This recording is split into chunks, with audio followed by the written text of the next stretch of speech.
Hey guys, back again. Wearing the same outfit. This video is taken approximately 2 minutes after my rant on the women's healthcare and abortion. Back again to challenge another societal view. I want to talk about homosexuality. As a Christian, I don't care. I'm open about it. I do not care. I've met a lot of gay people. Not a lot. I could probably count them on my fingers, on my two hands. But can't say anything about one that I've met. Even got one that's very close to me. See him about once a week. Worked with him. Great person. He's actually a family member. Don't want to go any more into that, just for his sake. Yeah, who cares, right? I mean, as a Christian, obviously, I consider it a sin. I wouldn't consider it natural, I guess. And personally, I don't believe it's a thing that they are born into. Personally, oh, sorry, I choked on water a couple of minutes ago. Personally, I think it's a choice. I believe it to be a choice. Something happened, and I'm kind of like a Ray Bradbury type guy, where sound of thunder, stepping on a butterfly can just create monumental change hundreds, thousands of years down the road. You drop a rock in the water, the ripple effect. So for personally, women, I can't really talk too much, the lesbians. But for men, for me, from a psychological background, I absolutely love psychology. Not too big on sociology, more personal than I am outer view. I don't know if that makes sense since I'm making these videos. Something has to do with the father. It has to do with wanting the love of the main man in your life, not getting it, and therefore trying to find it in another man. Like I said, women, I will not even dare to delve into the mindset of the female psyche. So I can't really speak on that.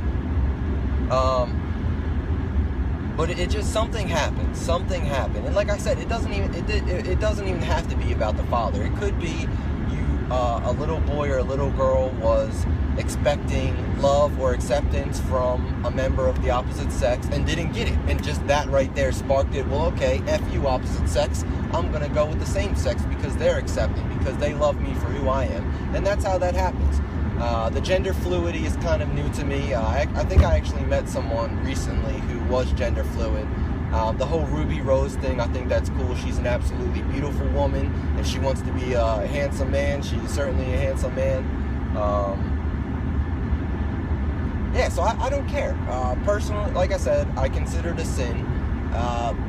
But, I sin all the time. We're all sinners. So who are we as all sinners to point the speck out in someone else's eye when we ourselves have a log in ours? So that's a direct quote from the Bible. The kind of the way I look at it is a homosexual person, they wake up in the morning, bam, they've got one sin on their plate, on their soul. Me, not being a homosexual, I don't think I wake up with a sin on my soul. But I'll be damned if I don't have a couple by the end of the day, maybe even more than a homosexual person does. The difference is we don't know what happens between the time we die and ascend to heaven to be judged by Jesus. So why do we condemn homosexual people when after they die, they could go up to heaven, and Jesus, he's Jesus, he can do everything. He lets them see the wrong of their ways, just like he lets even straight people see the wrongs of our ways.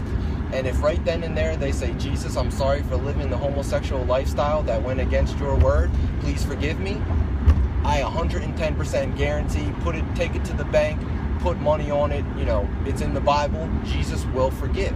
If you ask, Jesus will forgive you and let you enter the gates of heaven.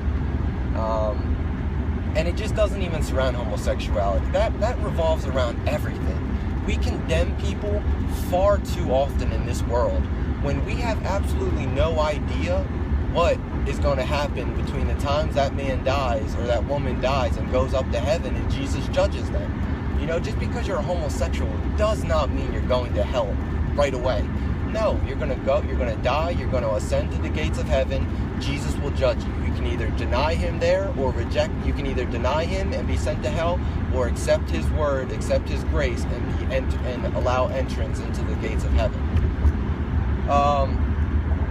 So again, who the hell cares?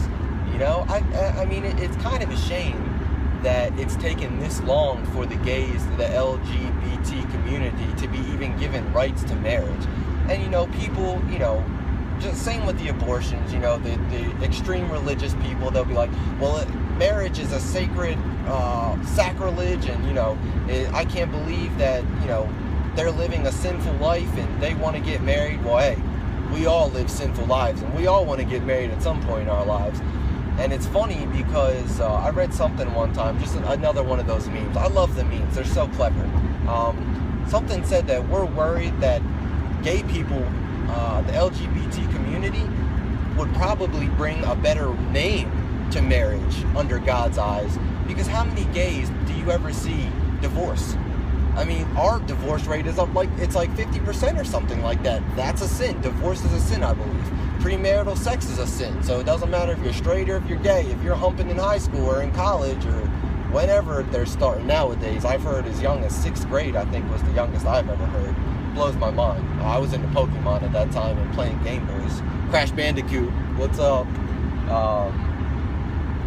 Yeah, no. So, I mean, you know, you know, we sin all the time. So who are we to condemn somebody for their lifestyle for one sin? You know, I mean, hey, if I was a gay Christian, I've seen them before. There are plenty of gays that go to church. I'd be like, well, sure, I'm gay. I'm gay. But aren't you having premarital sex? Don't you take the Lord's name in vain? Haven't you been divorced already? You know, don't you do this? Don't you do that? You know, all those things are sins, but yet you're trying to condemn me for just one sin? Nah, man, that's crap. That's just crap. And it makes me sick how people in today's world, they use religion for their own personal agendas. Instead of just taking it for what it is. And what it is Jesus forgives. He forgives. That is the number one thing of the New Testament. Accept Jesus Christ and He will forgive all of your sins, no matter what. A sin is a sin. Theft is the same as murder in God's eyes. In our eyes, it's completely different. In our eyes, murder is way worse than theft. In God's eyes, a sin is a sin is a sin.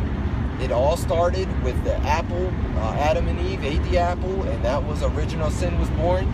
Doesn't matter what the heck the sin was, a sin is a sin. So again, who are we to condemn another for their lifestyle for just one sin that they commit, when we ourselves sin all the time? So that, you know, that's just my 2 cents on it. I'm glad that gays are allowed to be married now. I hope they do bring a bet. I hope that 50% drops down to like 25 or 30% now. I hope that they get the health care that they deserve for being married with each other. You know, and I think it's great because while gay people can't have children without scientific means, which is another thing, I think it's wonderful that they'll be able to give a good family, they'll be able to take in a child in need of adoption. You know, which kind of plays hand in hand now. Now that gays are allowed to be married and can have families, you know, women, you know, they don't have to feel pressured to abort the baby anymore. If they want to sacrifice the 9 months of their lives and bear the baby, you know, now they can give it to a gay couple who wasn't necessarily, who aren't able to have children. That's a beautiful thing. That is a beautiful thing. And the other thing I wanted to touch on that I wasn't able to touch on is, you know, well, you know, being homosexual is unnatural. You know, our lives were meant to reproduce. Well, you know what else is unnatural is in vitro fertilization and surrogacy. So you want to condemn 2 gay people for denying the ability to create life, but you yourself won't accept Jesus or God's will that you not have children. So you want to circumnavigate God's will and do in vitro fertilization or surrogacy through scientific means. You know, but that's okay to you. And that's what I'm talking about, is people use religion to do their own agendas, to to benefit their own agendas, to further their own agendas. So, and I guess I probably should have brought this up with abortion, but it's okay for you to condemn the yielding of life or the stoppage of life, but it's okay for you to then circumnavigate God's will and create life on your own through in vitro fertilization. I have a tough time with that word. In vitro fertilization or surrogacy. And like I said, instead of just accepting God's will, you're unable to have children. That's God's plan for you. That was what he deemed, and you circumnavigated that will and took it upon yourself. And I consider that unnatural. But I don't condemn that. I know plenty of people who have had children through in vitro fertilization and surrogacy. Best parents, awesome parents, and it's a shame that they had to go through all that. But if you really want to take a look into it, it's unnatural. You know. So there's always two sides of the coin. You can't just play one side because it helps you or it suits your agenda. That's unfair. That's not fair to condemn the other side of the coin just because you don't understand it or it has nothing to do with you. So anyway, that's my rant. Like I said, don't ever forget, Jesus forgives. Doesn't matter what the sin is. As long as you accept him as your Savior, he will forgive you and he will take care of you for the rest of your life. What goes on between you and Jesus is between you and Jesus, and what goes on between you and Jesus after you die, those moments where you ascend to heaven and enter and kneel before the gates of heaven for judgment, that is between you and Jesus. Just a quick shout out, talking about that, Joe Budden, man, what's that song called? Pray For Me, I believe. A fantastic song. Just goes through how his life of crime, not life of crime, I don't know if he was necessarily a criminal, but life of sin, and then he ascends to the heavens, and Jesus pretty much, there's nothing I could do. I didn't even want to kneel. I had to take a kneel, and Jesus said I did this wrong, did that wrong. I said, God, this is why I did this, and it doesn't matter. The fact is that you did it. But if you accept me, I'll forgive you, and you can enter the gates of heaven and live for eternity. So check it out. Joe Budden, Pray For Me. Fantastic song. I couldn't tell you. Words don't even express what a phenomenal song it is.